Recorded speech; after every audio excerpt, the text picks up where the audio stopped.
everybody plug in. You want to record this, put in your journal. You know I want you to. Lights, camera, action.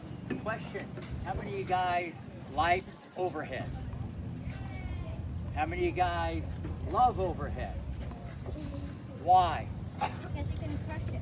Okay, so you can crush it. Okay, everybody likes the overhead because it's like a put away, or like she said, it's like a power shot, or you can crush it.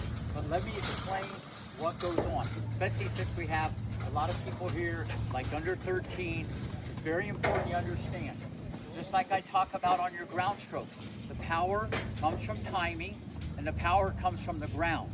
What happens is when you get the overhead, it's exactly what she said. You want to crush it, you want to kill it, your hair's on fire, your eyes are like saucers, you're out of control, and you want to hit it your hardest ever. And you can see a lot of people at your club, they set the point up, and then they actually sometimes miss it, or they spike it into the net, or they hit it long. So I need everybody to understand, this is a little different. The overhead is a controlled shot. It's a placement shot. It's not a put away shot. Okay, it's not a kill shot. That comes down the road once you get the right technical. And that's what I'm going to explain now. So I need everybody to change their mindset. Some of you guys, when you have an overhead, what have I told you to do? Smile. Who said smile? Who said that? Sure. Smile. What is that? Some of you guys, you have an overhead, it's like sirens going off. It's like crazy stuff. You want to smile. You got to flip it in your head mentally. If you smile, you go the extra mile. Now, overhead. Here's what happens with a lot of you. Make sure you have the right grip, your volley grip. It's a continental. The ball comes because you're excited. The number one problem is bad preparation. A lot of you go, I got to kill it. Even if you make the shot, look at me, look, here comes the ball. Say we're going to hit it in the air. You're thinking, I got to kill it. So you go to the ball, even if you do kill it, or even if you do make it, the first thing that happens, unless you're really rushed, is this. This side of your body, notice how I always talk about the other side of the body. On the serve, on the forehand, on the backhand. Watch this. Your left shoulder turns and your right foot goes back. Bang. Look. Bang. You don't have to say bang, okay? But you just look what I'm doing. Here comes the ball. It takes a millisecond. Boom. Then, how many of you have been told point at the ball? That's a great tip. But some people come here and they have a great point and a bad overhead, but they point and they don't turn. You want to do this first. Look, this first.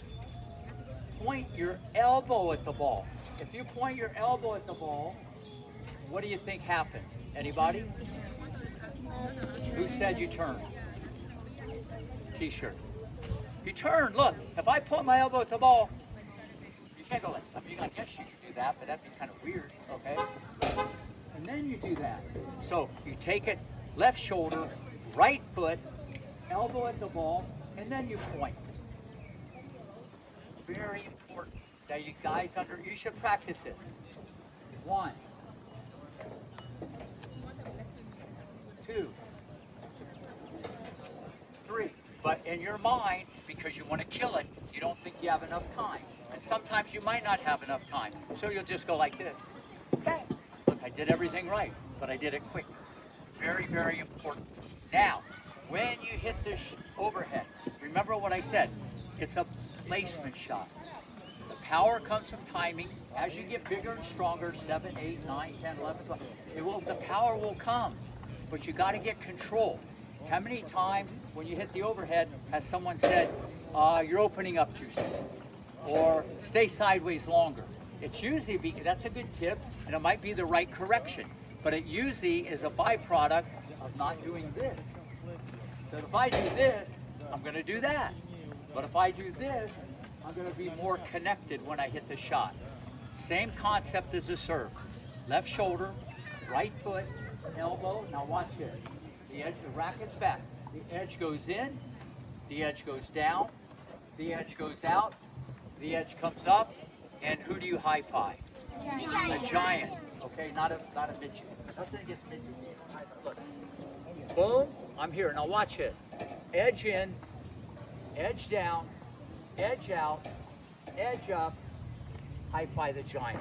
But the best advice I can give anybody here, placement, control.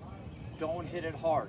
You got it wrong in your head if you think it's a put-away shot. I don't want you to think like that.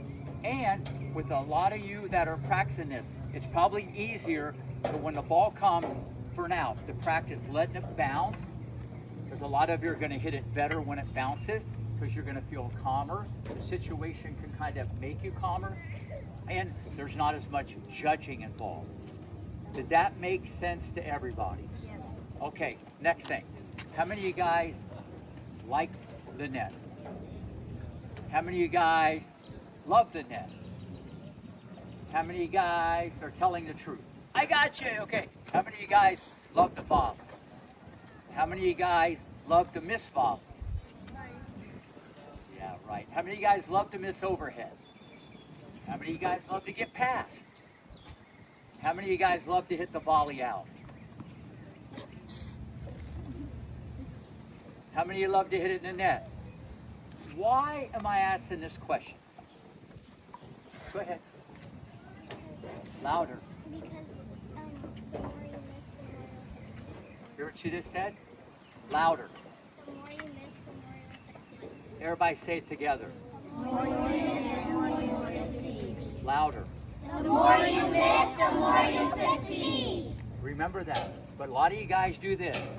Okay, it's the most neglected thing in junior tennis. Okay, especially with girls. Okay, you come to net, you miss a volley. You ain't going in there for a month. Already, you'd rather die slowly back there at the baseline. You've got to fail to succeed. Every volley you miss, you're getting better. Every overhead you miss. The best shooters in basketball, they miss the most. The guy with the most touchdown passes, he got intercepted the most because he tried the most. You've got to understand how this works. Right now, a lot of you don't want to go to the net. Pay attention, because you might have little arms, little legs, little brain. Okay, I don't get it. This is where you develop. Okay, and I told you guys this many times. I never had a player ever come to the net all the time, relentless. And she practiced with Finneganov, with Sharapova, Bethany Maddox-Sands. She would go to the net, even when I didn't want her to go to the net. She'd go to the net from the clubhouse. She'd go to the net from the baseline.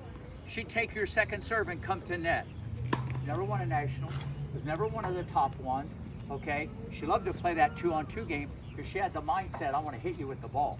I like that mindset. Okay? Listen, she came to net all the time. And not only did the technical part improve, but she knew where you're going to hit it before you did. And I even told her dad many times, listen, I don't know how big she's going to be. I don't know where this is going to go in singles. But I can tell you right now, your daughter will be one of the best doubles players in the world, okay? And with the right partner. And everybody's going to want her to play mixed doubles. And that was at age 11. So you haven't heard of her, okay? Maybe. Fast forward that story. One of the best doubles players of all time in women's, and every guy wanted to play mixed doubles with that little girl, Bethany Maddox-Sands. She won so many Grand Slams, okay, women's doubles and mixed doubles. And that was age 11. Now, that doesn't mean, okay, that's going to happen. But she knew where the ball was going, okay? I saw the same thing in Pete Sampras, 13 years old. The guy was coming to the net all the time, okay? He got carved up like a Thanksgiving turkey at 19 years old, okay? Before you hit it, he knew where the ball was going. Everybody here might be able to volley. The coach feeds you the ball, you work on the volley. That's very different than playing the net.